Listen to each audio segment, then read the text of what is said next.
You're not going to get me upset. Don't jump. It's a long way down. Put him up.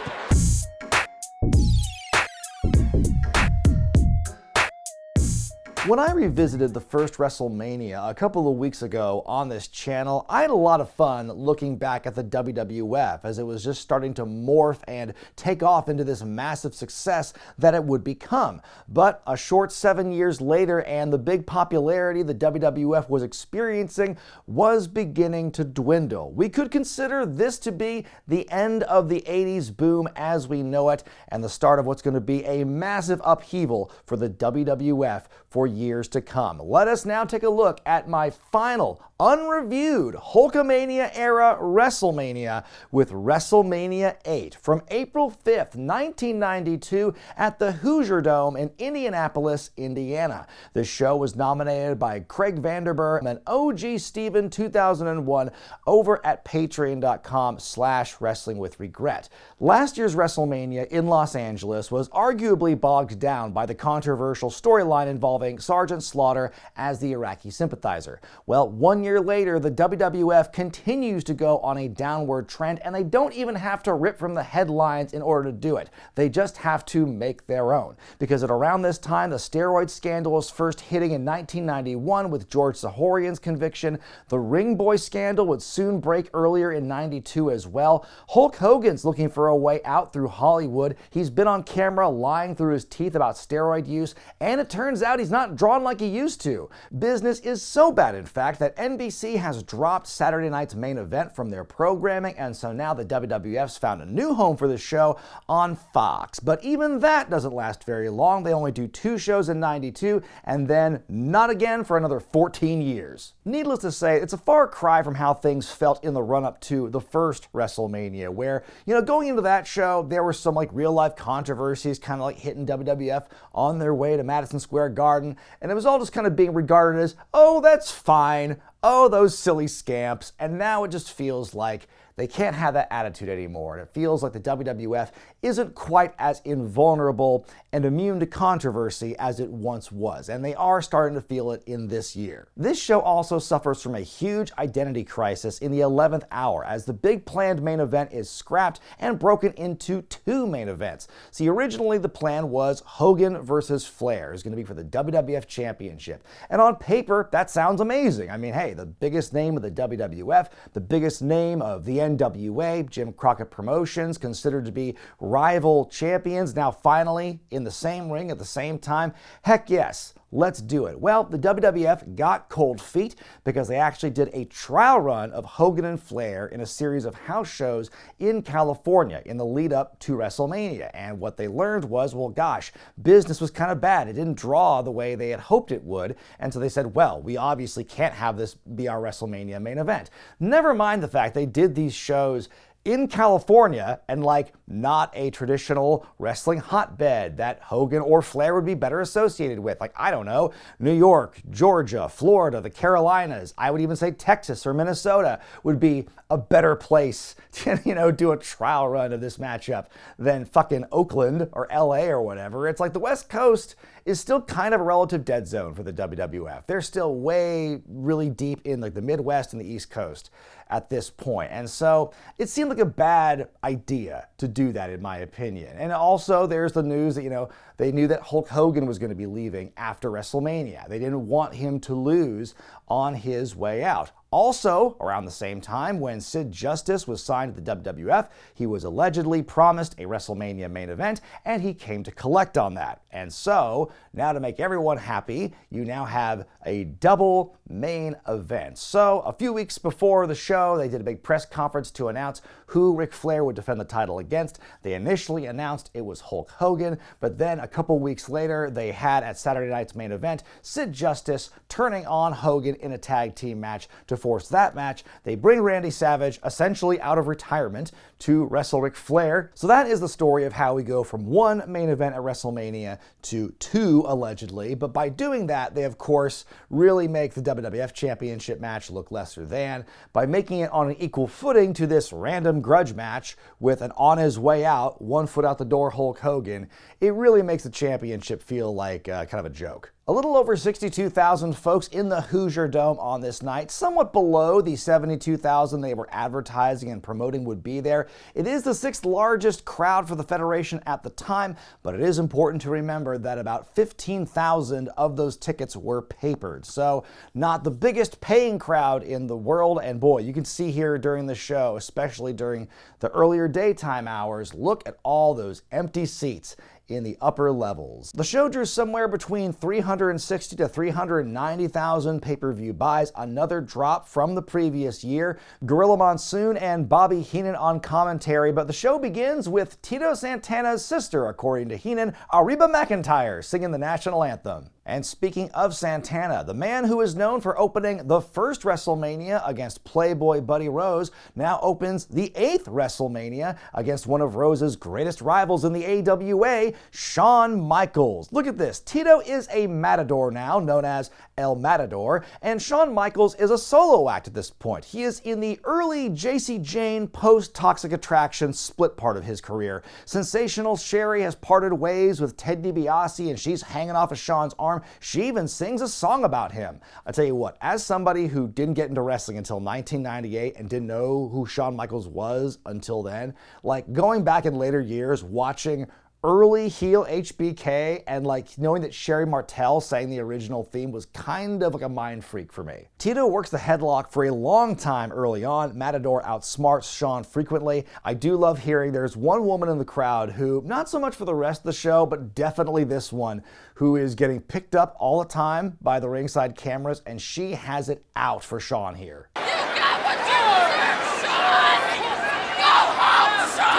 El Matador taking El Tumble out of the ring, and that allows Shawn to gain the advantage. Tito starts fighting back, but Shawn hits him with that super kick. Santana with the flying forearm sends Shawn flying out of the ring. HBK is doing some great ping-pong bumping for El Matador as he hits more offense. It looks like they're trying to go for the Warrior Rude finish from Mania 5, but Sherry, in place of Bobby Heenan, just doesn't grab the leg, and so Shawn wins. I give it 3 stars out of 5. It was a great match up until the finish when they fucked it up, but everything before that I thought was great. Tito Santana, this would be his last WrestleMania, and they mentioned he is one of the only individuals who had performed at all of the previous Manias before that. So a great run for Santana. Not a great winning record at those Manias, but he was in the first 8, and that's very impressive, and a great way to go out having a nice match with this future up-and-coming legend in Shawn Michaels. And it's so cool to see the early primordial HBK before he's really found himself, like early heel Shawn. It's very fun to see. It's fun to see him like learning and getting stronger and getting better at this, very quickly after the turn. We go to Mean Gene Okerlund on the promo platform, and he says, "All right, here they come." And then we get LOD's music. Hawk and Animal, the Legion of Doom, are back on screen, the first time since Hawk's suspension for drugs earlier in the year, and they're not alone. They are here with Paul Ellering, their longtime manager. Like I mentioned, Hawk was suspended earlier in the year for failing a drug test. The original plan was for the LOD to challenge the Natural Disasters for the tag belts.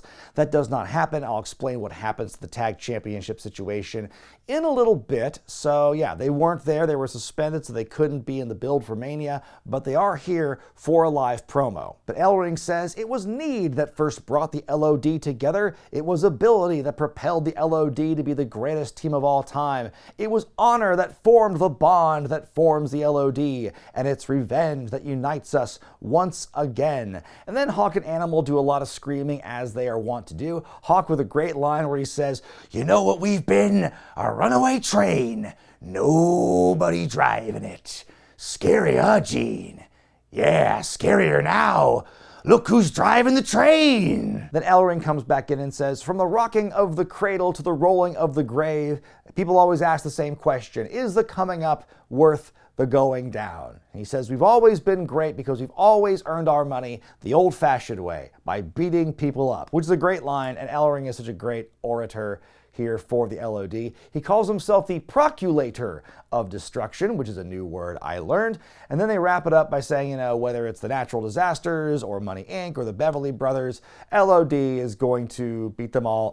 What a rush. It was a very good promo. Very good to kind of establish Paul Ellering, the original team back together. It's Ellering's first time in the WWF, and that's really cool to see them kind of complete the set here. But no, don't worry, because that set is actually not done being completed. We still have to have a tearful emotional reunion with their childhood inspiration, the ventriloquist dummy Rocco. We get Jacob the Snake Up Roberts backstage with Shawn Mooney, and Mooney says that he heard rumors that Jake would bring a snake to the ring, even though we know that Jack Tunney has barred that from happening. They recap the funeral parlor segment a few weeks ago when Jake slammed the casket door on the Undertaker's hand and bashed him with a chair, and Jake says the biggest and the strongest man doesn't always win. It's the smartest, the coldest man. And I love the way he describes the DDT to Paul Bearer, where he says a short ride and a bad landing. But then I just love this part here where he's doing the play-by-play for the segment, and then Jake makes this noise when describing the chair shot he gives to the Undertaker, where he goes, boom, huh? Boom. It's the funniest thing. I just did not expect Jake to say it that way, and so that was honestly all I could think about for the next couple of minutes was him saying boom. So how did we get to this point? Jake Roberts versus The Undertaker. Well, we know that the previous year there was an alliance between the Snake and the Dead Man, as we saw during the Undertaker's feud with the Ultimate Warrior. Well, earlier in the year, at the end of Saturday night's main event, they were wrapping up the Randy Savage-Jake Roberts feud, and then after the show went off the air, they showed this exclusive footage on Superstars after the fact, where Jake is back in the curtain. He's ready to lay out whoever is going to be the first one through the curtain, whether it's Savage or Elizabeth. So, oh my God, Liz is in danger. So he's going to blast Liz in the face of the chair. And so just before Jake swings the chair out, suddenly the Undertaker comes and grabs it from him. Like, oh my God, what does this mean? So then they have the famous appearance at the funeral parlor where Jake asks Taker, whose side are you on? And the Undertaker goes, not yours. And so then, Jake slams the casket door on the Undertaker's hand, DDTs Paul Bearer. He starts smacking Taker with the chair, and he just no-sells it. He's like a Jason Voorhees type of character, dragging the casket behind him as Jake keeps trying to wallop him. That's a hell of a visual. That is a scary sight, and it's just a great way to make the Undertaker, what a great turnaround for his character to be the unfeeling, cold-blooded monster or whatever, but now force for good, it would seem, to go against Jake. I think it's a really cool way to turn him face. And what a turnaround in reaction. You go from WrestleMania 7, his first WrestleMania, to almost no reaction, to a huge pop in the Hoosier Dome for when he comes out here. My one nitpick is I wish they would just have this match a little bit later in the night, so it's it'd be darker out, because all that natural light comes flooding in from the roof or whatever. Kind of like, Mania 9 or 31. Daylight Taker matches are just a little bit weird. Monsoon talking about that eerie smell of formaldehyde, which is a weird statement. Jake tries to stick and move early in the match. He hits first, but those strikes have no effect. Jaker knocks Taker out of the ring, but the Dead Man lands on his feet and pulls him out. Back at the ring, Jake with some more attacks, but the Undertaker is just too strong. Really puts the hurt on the Snake Up. He hits the flying lariat. Jake slips out of a slam attempt and drops Taker with the DDT.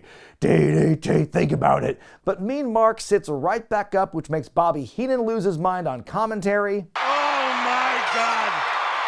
He's not human! We get a short arm clothesline, another sit-up, another DDT, but Jake wastes time going after Paulie Pringle. Taker sits back up, he follows him out, hits him with a tombstone pound driver. It's an unfortunate angle, because there's a lot of daylight on that drop. I just have a feeling that Taker might have been spooked after, what happened at this Tuesday in Texas. He probably didn't want Jake to go, oh, you got me, brother. Taker rolls Jake back into the ring and pins him for the win. The streak continues at 2-0, baby. I give it 2 stars out of 5. It is a slower match because both of these guys wrestle a slow, methodical, in Taker's case, I would dare call it plotting style, but I think it works well for the story they're telling here. I think it's a great revenge story and a great way to put over just how powerful and awe-inspiring Taker is now, and how Jake's old ways of working, getting out of things, aren't working anymore. And Jake is not long for the company. This was his final appearance. He actually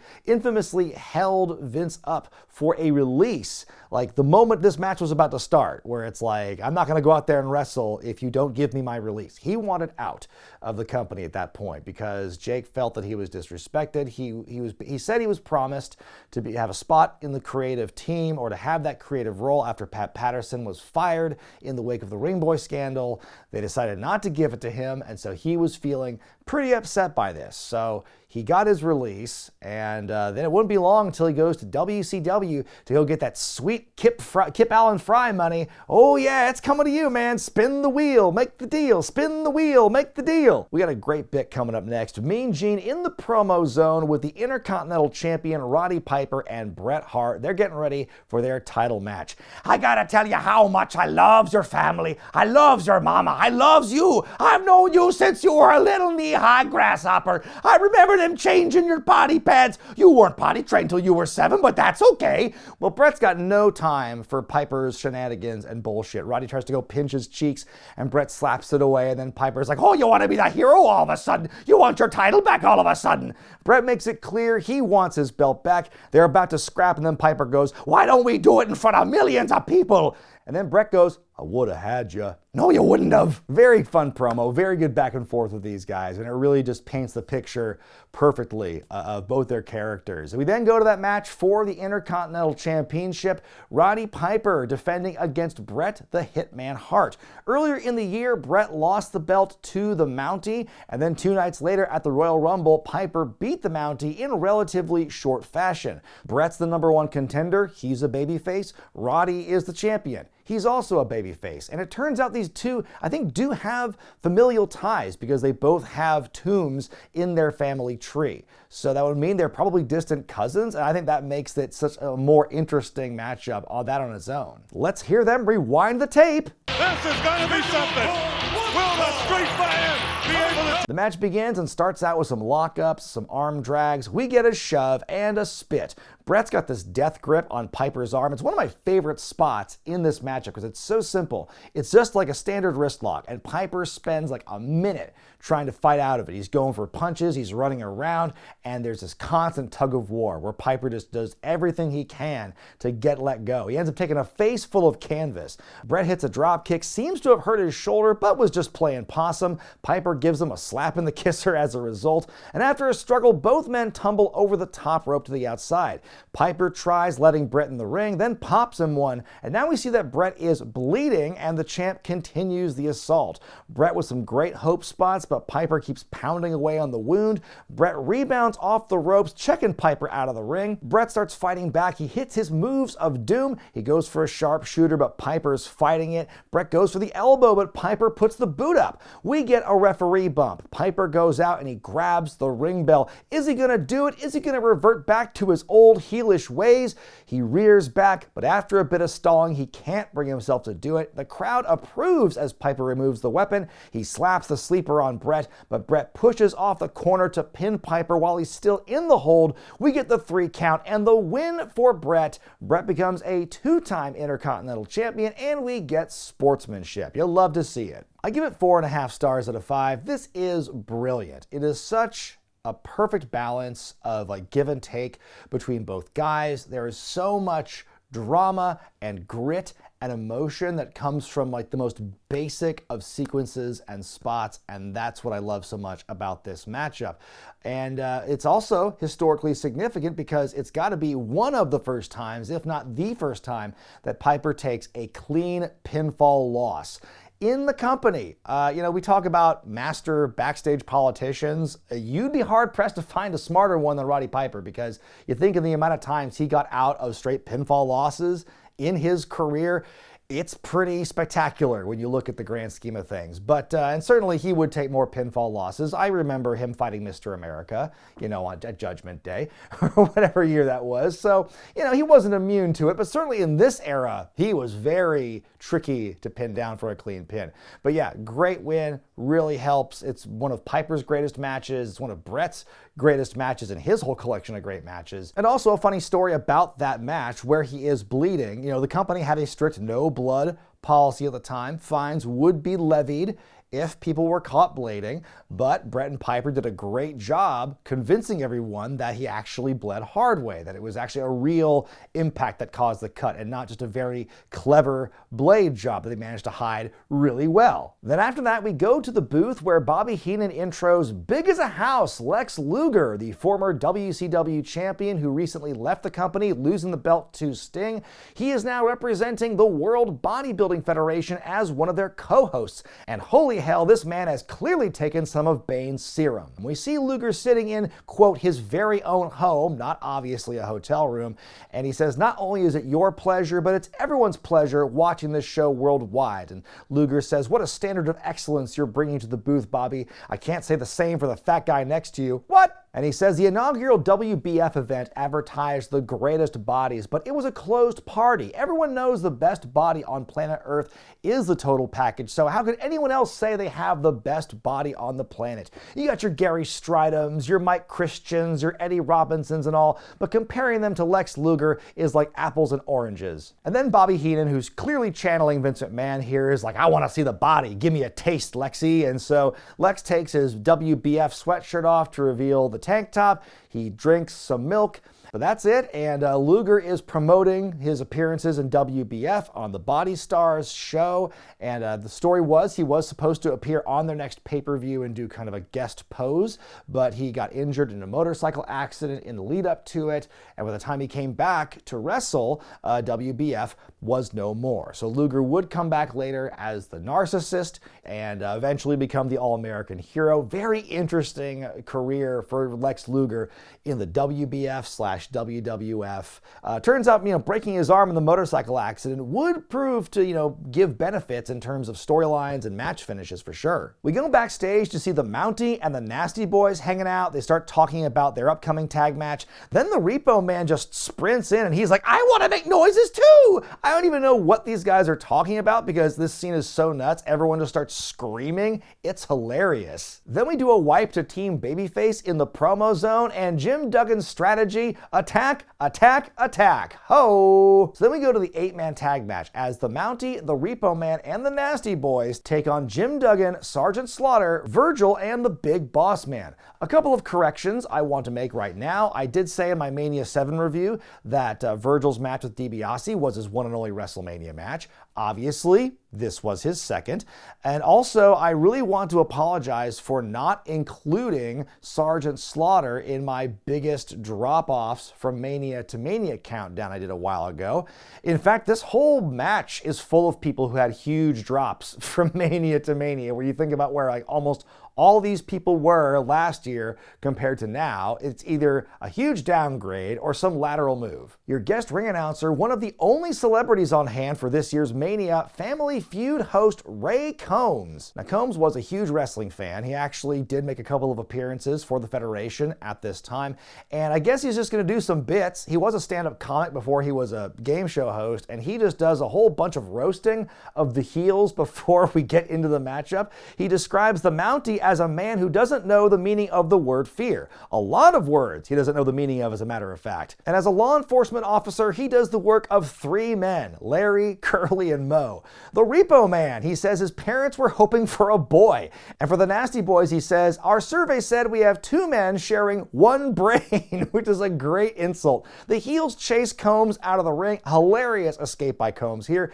Then we get a lot of clotheslines by the baby faces as the match begins. And then, as things finally settle down, Bobby Heenan has an announcement on commentary where he says, Shawn Michaels has left the building, and Monsoonist goes, who cares? Slaughter's in the ring now working over Brian Knobbs. Repo Man outsmarts the Boss Man, doing some hip drops, but Boss Man turns it around and punches him in the balls. Virgil enters the ring. He's wearing that big face guard after the broken nose. He comes down with a flying attack. Then the heels start working him over for a little bit. We get 8-man chaos in the ring. They rip off Virgil's face mask, and the Nasties go to hit him with it, but Virgil ducks. We get the pin and the win. Big win for Virgil. I give it 1.5 stars out of 5. Kind of a boring match, but a fun finish. I enjoyed the timing of the chaos and how Virgil ends up winning. Hey, big pinfall victory for him at WrestleMania. 2 big wins in a row for Virgil. That's the real WrestleMania streak right there.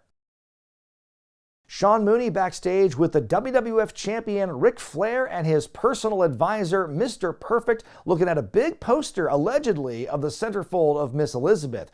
Great promo by Ric here where he offers Liz one more shot at Space Mountain, and Perfect wants to watch, apparently. Meanwhile, MGO is outside Savage's locker room, who is not giving interviews. Savage is focused as we go to our next matchup, the first of 2 main events, and for whatever reason, this one for the championship does not go on last, as Ric Flair defends against the Macho Man Randy Savage. This is something that came from the fallout of Saturday night's main event when Sid turned on Hogan. That created that matchup. So then Flair once again needed a #1 contender, and Savage was named as that person to fight Flair. And once that happened, Flair and Perfect went on this big campaign saying, "Oh, we know something you don't know, Macho Man. Oh, we got a big secret." And then they reveal that they have these scandalous pictures of Ric Flair and Liz together, hanging out and being in a relationship supposedly before Macho Man ever came into the picture. And Flair's whole thing was, "She was mine before she was yours, big man. She's damaged goods and you'll be damaged goods too." And they show the photo evidence of Rick and Liz by the pool and hanging out with a horse and all this stuff, and Mean Gene goes to Savage, and he just goes like, "Well, Savage, I mean, this evidence looks pretty damning," and Savage just goes, "Untrue!" "But Savage, there's pictures." "Untrue!" "But Randy, there's pictures of her with a horse." "Untrue!" It's a pretty scandalous type of story to be running at a time when the WWF is trying more than ever to have this kind of squeaky clean image. Like we saw them in the early 90s really try to push the envelope for the first time with stuff like this storyline, or when, Jake Roberts had the snake biting on Macho Man, and things like that. Like they were getting a little more risque for the times. This definitely feels like a whole jump when you consider what they'd been talking about before that. Like to paint Elizabeth in this way after making her this like innocent figure for so long. It's a bold choice, and it's interesting, the way they kind of tied this in with the WWF magazine, because they put so many of these pictures out. It's all in the spread of the magazine. And then next month, Randy Savage and Liz, if they have the evidence to refute this, then we will publish it in the next month's issue, because fair is fair. Although, realistically speaking, if Flair and Perfect had the ability to show these pictures right away, and spoiler alert, it will be revealed these pictures are fakes, and it's actually Randy and Liz in these pictures, and they just superimposed Flair into it, which is a brilliant piece of cover-up work in 1992, Photoshop. Boy, that's really hard to make it look good as it did. But if that was the case, why do Savage and Liz take weeks to publish that? Instead, why don't they just say, "Here are our pictures. Here are the originals." Would have saved you weeks of strife. So the match begins. Savage goes after Flair on the aisle, but Mr. Perfect gets involved. We hear Heenan saying he's got to concentrate on the title, and then we hear him making some weird noises. He's got to concentrate on the title. Let's not forget. Flair vaults Savage out of the ring. That gives the champ the opportunity to get on the offensive, just laying into Savage for the longest time. Randy finally begins to fire up with some punches. He hits a neck breaker. He keeps following up. He lays it into the point where Flair is now bleeding. And I tell you what, Flair's blade job is a whole lot more obvious than Bret's ever was. You can see his hand go up to his forehead for it. It's fairly blatant. And so, yeah, he definitely gets fined for that. The bomb's away by Savage. Still not enough. Savage hits the flying elbow, but Perfect yoinks Savage off of Flair during the cover. What a dick. We get a struggle and the ref is smooshed. How is this not a disqualification? Meanwhile, Flair pulls out a gimmick and he hits Savage with it. Still not enough. By the way, it's worth pointing out Bobby Heenan, who, as we've established, is a huge homer for Flair. He is losing it on commentary in this matchup. Very similar to how it was in the Rumble match earlier in the year. But yeah, he's starting to go crazy. Perfect blasts Savage with the chair, but now Elizabeth has made her way to the ring. There are producers and crew members telling her to go back. Whoa, whoa, whoa, whoa, whoa, go back there, Liz. Props to my pops. Maybe it was just a case of Liz's manager's license having been expired, and the crew was all really adamant. No, the commission's going to be breathing down our necks. You got to get out of here, Liz. Meanwhile, the figure 4 is locked in on Savage. We even get some help from Perfect. Then we get the Hebner punt.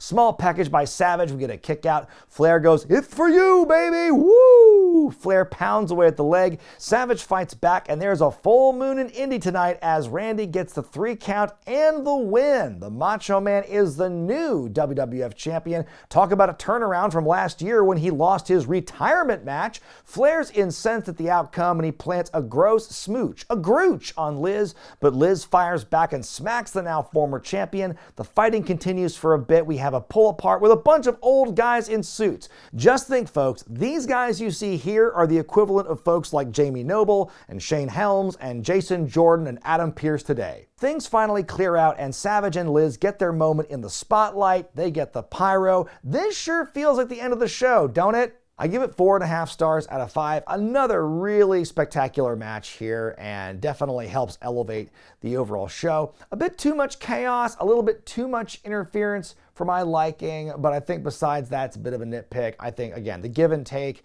the odds that Randy comes back from, the personal factor of this, the emotional factor, really makes it that much better of a match. And I think these two, we're going to see them continue to have really good chemistry in WCW after this, but this is a fantastic match. We go to Shawn Mooney in the back with the losing squad. Mr. Perfect says, "What's so macho? What an injustice." Bobby Heenan has run in from the booth to complain as well. And we get this tired and bloody Flair who says that Savage is going to walk around town claiming to be a 2-time WWF champion. He'll be claiming the love of that Jezebel Elizabeth. And he says, "We don't cry over spilt milk. We will reassemble the team. And that one loss means nothing to my career." Then they show the replay that does show that Savage grabbed the trunks to win. Boy, it's crazy. They spent weeks promoting that they were going to see Liz's crack at WrestleMania. It turns out we see Rick's. I'm going to kiss her on those moist, wet lips. Meanwhile, in the promo zone, Savage goes, "Oh, I don't care." And he says, "This is what makes you tick from the inside out, and I just took a piece of it from you." And he says, "I don't want a piece, I want the whole Nature Boy. I'll take him in the streets, the parking lot. If I didn't prove it once, I'll prove it again." And he rips his shirt off and he tells Flair he can have it. And now, it's time for an intermission. JCW presents Stranglemania. GCW's Collective at Horseshoe Casino, April 17, 2026. With the lineup that'll even make your grandmother wet. JCW Stranglemania will be the biggest thing to hit Nevada since the A-bomb. And unlike when your grandma visited, there won't be piss on the sheets when they leave. Well, hopefully not. JCW Stranglemania is a featured event, part of GCW's Collective, which means they kick ass and they're respected throughout professional wrestling. And if your favorite JCW wrestler ain't at this event, chances are he's in traction. And if he's not in traction, well, he's probably dead. Sorry to break it to you. Because this event's lineup will be the creme de la creme. That's French for the best, for those of you who are ignorant. Once upon a time, there were heroes. Good versus evil. But at JCW, there are no heroes. It's only survival of the fittest. So go thieve some tickets, or you can buy them at jcwlv.eventbrite.com. We get a recap of the Sid and Hogan feud after the press conference and then the big betrayal at Saturday night's main event. "Touch me, you little witch. I'll slap your face." And then 1 or 2 nights later, Sid is on the barbershop. Now, Brutus Beefcake, he's been out of wrestling for a little bit because he suffered that terrible boating accident the year before, broke his face into a million pieces, but he is back here as an on-air character to be Hulk Hogan's friend to the end, to be his ringside companion and his little buddy, essentially. And he is basically there as a prop for Sid to be more of a heel on, to generate more sympathy so Hogan can be cheered more. And so what happens is Sid threatens to re-injure Brutus's face. He grabs a chair, starts smashing up the barbershop. He breaks the window. He smashes this aerosol can of shaving cream, which then blows up in his face. And he pushes the set down and everything. Oh my God, what a baddie this man is for threatening to beat up Brutus. And then he starts squashing a bunch of jobbers. He brings along a manager, Dr. Harvey Whippleman. Why'd they do this? Like, he did not need a mouthpiece. Sid is so good as a promo. It's one of the best things about him in this era is his up and down. He yells, he whispers, he goes back and forth. He is such a captivating presence on his own. Why are they adding Whippleman to this? It just seems like so out of nowhere. Why is he a doctor? What has that got to do with Sid's gimmick? It doesn't, like, is he medicating him? Is that what they don't say it. So what is the point? It just seemed like a kind of an albatross for some reason. And now we go to the rest of the show. Out of intermission, we see this in-ring performance by a local Native American tribe. And then we go backstage where Shawn Mooney is with Rick the Model Martel. And I'm wondering if the person who wrote this exchange was, like, I don't know, Jerry Lawler at peak racist Memphis booking, because like the stuff that all the different jokes and all the puns about Native Americans in this quick exchange, it's kind of rapid fire. It's kind of shocking where he's like, oh, this could be your last stand. And Martel goes, well, I have some reservations about that, and talks about how the Native Americans have no class. They have no sense of fashion. Like, what are we doing here? The Model makes his way to the ring as he takes on Tatanka, Buffalo, making his WrestleMania debut. He recently debuted on TV under his real name of Chris Chavis, but eventually became Tatanka, and this is where the real unbeaten streak he's about to go on really kicks into high drive. It was kind of cool the tribal performers were doing some chanting on their way out as the match began. Tatanka starts out hot against the Model, but after Martel re-enters the ring, he gains the advantage, hucks Tatanka out of the ring. Martel goes up top, but takes too much time and he gets wobbled off. Tatanka fires back up for a moment. Martel cuts him off again. Tatanka ducks the line, hits a big cross body, gets the cover and the win. I give it 1 star out of 5. There's not much to this matchup. I feel that a lot of what we're seeing in the second half of this show is the result of things being cut for time, because maybe some things before the intermission went a wee bit too long. And I think that is the story with the second half of this show. Just a lot of matches that don't belong here. We're still in the era of WrestleMania where we're going to have some random matches here that don't have builds. They're just star versus star for the sake of star versus star. Shawn Mooney is backstage with Jimmy Hart and Money Inc. Hey baby, it's Money Incorporated, ha ha ha! Jimmy has a laugh, Ted has a laugh, IRS does not have a laugh. Then we go to Mean Gene with the Natural Disasters, and he says, when you hear the name Jimmy Hart, you've got to be thinking revenge. There is a lot of shouting, but then Earthquake says, the time for talking is over! Well, what a confusing mess the tag title scene has become in the WWF, all stemming from Hawk's suspension earlier in the year. Now we've got the formerly heel, former tag team champions, the Natural Disasters, now playing babyface through the power of storytelling on television, going against the defending tag champs in Ted DiBiase and IRS, Money Inc., who are now accompanied by Jimmy Hart, the Natural Disasters' former manager. So let's break it down. Again, the LOD were meant to fight the Natural Disasters at WrestleMania for the belts, but Hawk gets suspended. LOD's taken off TV. We gotta put the belts on a heel team for this to work, I guess. So they decide that, okay, Jimmy Hart, who also manages Money Inc. at the time as well as the Natural Disasters, the story goes, oh, Jimmy Hart got the tag title match with the LOD before the Natural Disasters. So, like, he kind of hoodwinked his own clients in giving some other clients a preferential treatment. So Money Inc. are the new tag team champions. Jimmy Hart is with them, and now the Natural Disasters are like, WTF, mate? And now they say, Jimmy Hart's not our manager anymore. We've been cheated. And now they're baby faces through, like, no fault of their own. You know? Sometimes you gotta shove some square pegs in round holes and work out the details later. The match begins. Quake comes in and throws many clotheslines. Typhoon throwing IRS around, throwing DiBiase around. Then he's gonna throw himself over the top rope after a couple of tries. Then IRS runs his face into the steps. There's a great line by Heenan on commentary where he says, if you have money, you should be able to do what you want. Put it in the Constitution. Well, it doesn't have to be in the Constitution for that to be true. The referee misses a face tag, so we get more heat on Foon. That leads to a double down. Quake gets a hot tag to no pop and is all over IRS. The Disasters are all over DiBiase and Irwin. Things are looking dire for the tag team champs, but then DiBiase throws Jimmy Hart into the ring. Then they all leave and get themselves counted out. 1.5 stars out of 5. You know, Babyface, Earthquake, and Typhoon just don't hit the same as heel, Earthquake, and Typhoon. It feels like they are really forcing something upon us here.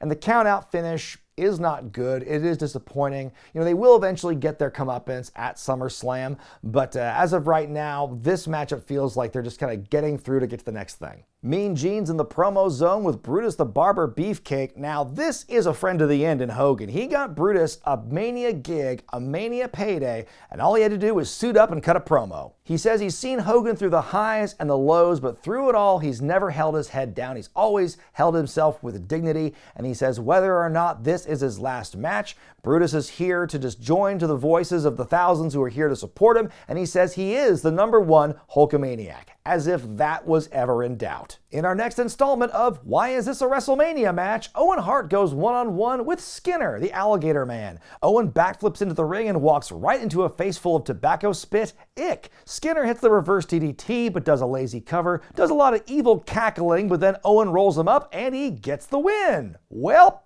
0 stars. What do you want me to say? Mean Gene is hanging and banging with Sid Justice alongside Harvey Whippleman, and Sid goes, "No, shut up, you fat, bald-headed little oaf! A barn burner it won't be! It will be your last match, and I will see to it." And Gene goes, "But wait, Sid, Hulk never said this was going to be his last match. In fact, let's take a look at this interview he did with Primetime Wrestling and Vince McMahon." And they showed the big Hulk Hogan tribute clip, the interview where he says he doesn't know if it really is going to be his last match. He won't know until after the match is over. And then to that, Sid says, "Shut up!" And he curses Hogan and every Hulkamaniac because he rules the world. And damn, Harvey Whippleman is quick as hell. He was just behind Sid Justice in the promo. Now he's introducing him in the ring. Boy, again, shows you how hard times are for the WWF, where they can't even find a guest ring announcer for the main event. The more important main event, as Hulk Hogan takes on Sid Justice in a big old grudge match. The story really begins last summer when Sid debuts as a guest referee, and we could see he's become friends with Hogan after the big tag match. And then we fast forward to the Royal Rumble, where Sid eliminates Hogan in the matchup, to a huge pop, by the way. In fact, it was so big that the WWF went to edit that out and replace it with boos on all future rebroadcasts. And then Hogan helps Sid get eliminated by Flair. And then we get the press conference and Saturday night's main event and all the things leading up to this matchup here. And like I said, it's a pretty open secret that Hogan is going to be on his way out for the foreseeable future after this matchup here. And it does feel like, it's a good storyline. The feud between Hogan and Sid on paper is fine. I don't think it's worthy of being at the last spot on WrestleMania, especially when we see how it's going to end. But again, this is just the WWF clinging desperately to the idea that Hulk Hogan still is like their biggest and most justifiable draw. You can make that argument a year earlier when he was fighting Sergeant Slaughter in Raw Raw America. Who else are you going to get to fight Slaughter? Who else are you going to get to fight Hogan? That made sense. But a year later, when you've already, it just feels like the way they tried to maneuver everything after that, failed house show loop with Hogan and Flair, really felt like a lot of big appeasement to Hogan. And it really, at that point, it does come at the expense of the other people who are going to be there in the longer term. Hogan gets the big ovation. He looks all wistful as he looks out in the crowd. He gets the New Jack treatment as Sid starts the beating. Hogan shit cans him out of the ring and tears the shirt, all while the music is still playing. That was a pretty cool moment. Now they ring the bell. Sid fires back and Hogan sells his tum-tum a lot. We get some of the most intense grunting all show right in the camera here. He's there to finish this man up. He has sworn to have the... Fans are chanting for Hogan as he fires back. Sid takes a moment to collect himself. We get the test of strength. You gotta mash those buttons to win. I do have to say, I'm saying this not ironically. I like a good test of strength spot, and I think that there are places for it. It should make a comeback, I believe, in wrestling, but stuff like this makes it kind of funny when you've got Hogan and Sid doing the simultaneous head turn. Oh, whoo, ha. At the same time, it's almost coordinated. It looks so fucking goofy when they do that. They finally break out of it. Harvey gets on the apron for the distraction. That allows Sid to goozle Hulk and hit the chokeslam. Then Sid just decides to cut a promo in the middle of the match where he looks in the camera and goes, "There's a saying, do unto others as they would do unto you." but do it first. On commentary, Heenan is he's about to put Sid over as the total package, but I think he stops himself partway through because there's already someone in the company called that. He's got it all in one total combined unit right there. Sid hitting Hulk with the medical bag. Oh no, not a nerve claw. It's going on for so long, Hogan takes a quick nap using Sid's thigh as a pillow, but Hogan somehow fights out of it. Then Sid hits a side slam. He hits him with the power bomb. Hogan does a little bloop twitch. We get the cover, and of course Hogan hymns up from that. Pillar to post, the boot, the body slam, the leg drop, the cover, the kick out. Well, no one's done that ever before. Harvey Whippleman suddenly gets in the ring. There is chaos. Then we suddenly see Papa Shango waddling his way down to the ring. The recently debuted Voodoo Doctor. Of all the people on this roster to do a run-in the main event of WrestleMania, why? So Papa Shango was meant to break up the cover, allowing the match to end in a disqualification. But for whatever reason, he missed his cue. And so Sid had to call the audible. He kicked out of the leg drop, which was not part of the plan. No one had done that before. So Sid is the first, essentially. And Harvey has to kind of like on the fly get in there to cause the distraction. And then Shango comes in. It's just a big mess. Like for a WrestleMania main event, this is a pretty fucking sloppy end. Then suddenly we hear the Ultimate Warrior's music. Warrior comes sprinting down to the ring. The first time fans had seen him since SummerSlam 91. Half the audience thinks the Warrior is actually dead and this is just Kerry Von Erich, and he helps Hogan run Sid and Shango out of the ring. Warrior poses with Hogan as the music plays. Everybody happy as Hogan wins his, quote, last match by disqualification. What a WrestleMania moment. I give it 1 star out of 5. Feeling pretty generous about that, but boy, what a shit way to end WrestleMania. That's awful. That's just, like you could switch this and Savage and Flair, everything else be equal, and this show would be 10 times better. Like you would have the right ending. You know, having it end on this, wet fart of a finish for the Hogan match. You got Shango involved in there for some reason.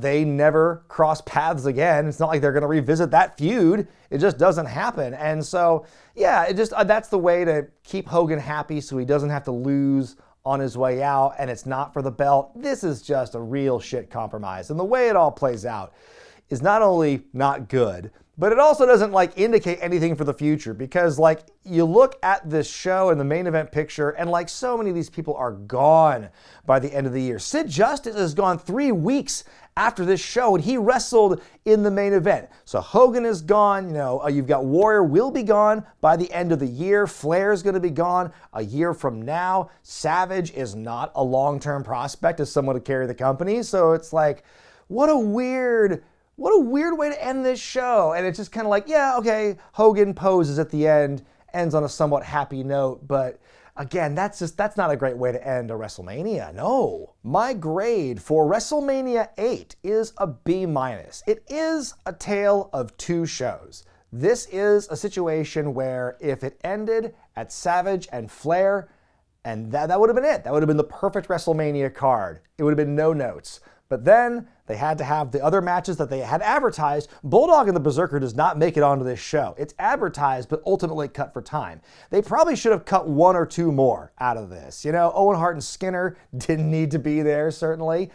There was just a lot of this that could have been trimmed just on paper. And then in execution, you've got this card, the second half of the card playing out in a real shitty way. But again, if you switch the 2 main events and maybe you put Taker and Jake Roberts later in the evening and you put Owen Hart and Skinner earlier, then you might have a more complete card, I think. It's a really neat focus on the future. The people who are elevated like Bret and Shawn and The Undertaker, they get great moments, nothing taken away from them. And then you've got, it does give a lot of love to the old guard, Tito Santana's booked on this show, Hogan is featured, Savage is featured. So it's you got a lot of respect for the current guard, the old guard, I would say, and you are kind of slowly breaking ground, making way for the newer stars. The good matches that are on this show are great, and I think they do carry the rest of the undercard, which is really just kind of bogging it down. So on the whole, this is a very solid Mania, but there are a couple of things where if one or two things were changed oh so slightly, it would have gone from a solid Mania to a great Mania. But what did you think of WrestleMania 8? And how about this review? Let me know in the comment section below. Be sure to give the video a thumbs up if you liked it. Subscribe to Wrestling with Regret if you haven't yet. Hit that bell icon to get all the notifications. Well, folks, I got one thing to ask you. You think you're special? Well, in 2 weeks, you will feel like a special someone when I revisit WrestleMania 17 for the classic pay-per-view review. We're approaching the 25th anniversary of this show, which, holy balls, that makes me feel old. But it was several years ago when I reviewed the show.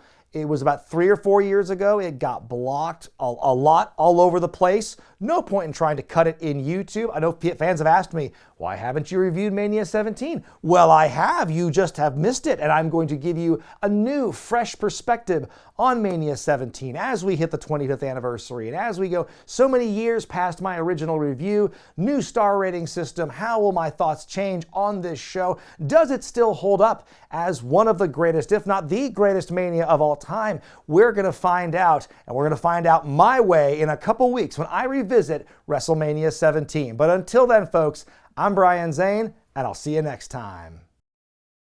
Boom, huh?